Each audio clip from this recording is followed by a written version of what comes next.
dunia dengan membangun infrastruktur yang komprehensif dan kekinian.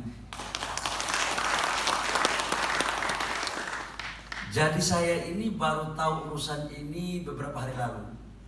Tapi karena Pak Harso ini kan selalu memberikan kita doktrinisasi, berpikirnya harus tiba saat, tiba akal, Pak Gub. Dan setelah saya melihat surat perintah Pak Gubernur, undangannya, saya melihat ini semacam surat perintah. Jadi ya, sebagai orang diperintah wajib datang dan harus tahu apa ini kira-kira urusannya.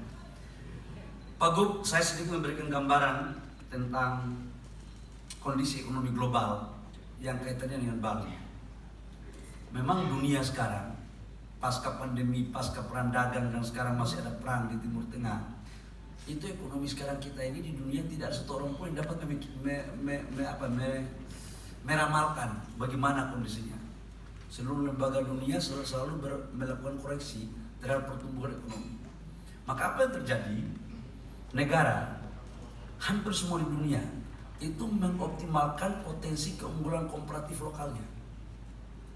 Dan kalau kita berbicara pada tataran itu, Bali mempunyai keunggulan komparatif di bidang pariwisata. Tetapi kita harus bersyukur bahwa pertumbuhan ekonomi kita tetap masih di atas 5%, 5,11%. Ini semua terjadi karena perencanaan nasional yang bagus.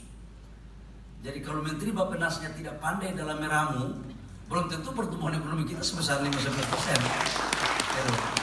Jadi ini kecanggihan. Jadi memoles dari kekurangan, dari ketidakpastian menjadi ada harapan.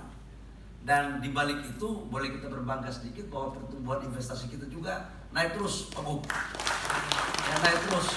Karena sekarang kontribusi pertumbuhan ekonomi kita itu nomor 2 setelah konsumsi, yaitu investasi. Itu datanya dari deputinya Pak Harso, Ibu Winnie, yang sekarang ditugaskan ke BPS. Mudah-mudahan aja, karena bukan saya teman sama Winnie kemudian rubah-rubah data untuk buat seperti ini, Win, ya, gitu. Jadi dan ini tren investasi kita sejak periode Pak Jokowi di 2015 sampai dengan 2023 akhir, dan sekarang masuk di 2024 kuartal pertama. Jadi kita memang agak naik terus. Nah, memang saya harus sampaikan bahwa pendekatan investasi ke depan dan yang sekarang kita lakukan, salah satu diantaranya adalah hilirisasi, meningkatkan nilai tambah. Tapi di Bali ini kan nggak ada yang kita bangun hilirisasi.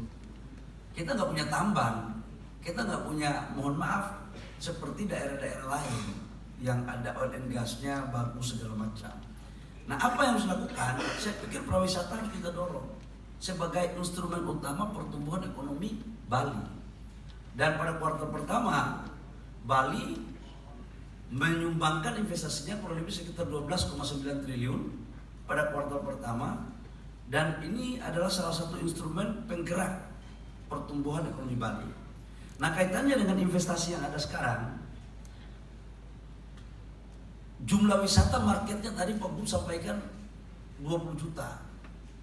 Dan ini menurut saya 9 juta lebih itu adalah domestik, 5 juta lebih itu adalah asing, internasional. Dan ke depan saya pikir pasar ini semakin hari semakin bagus.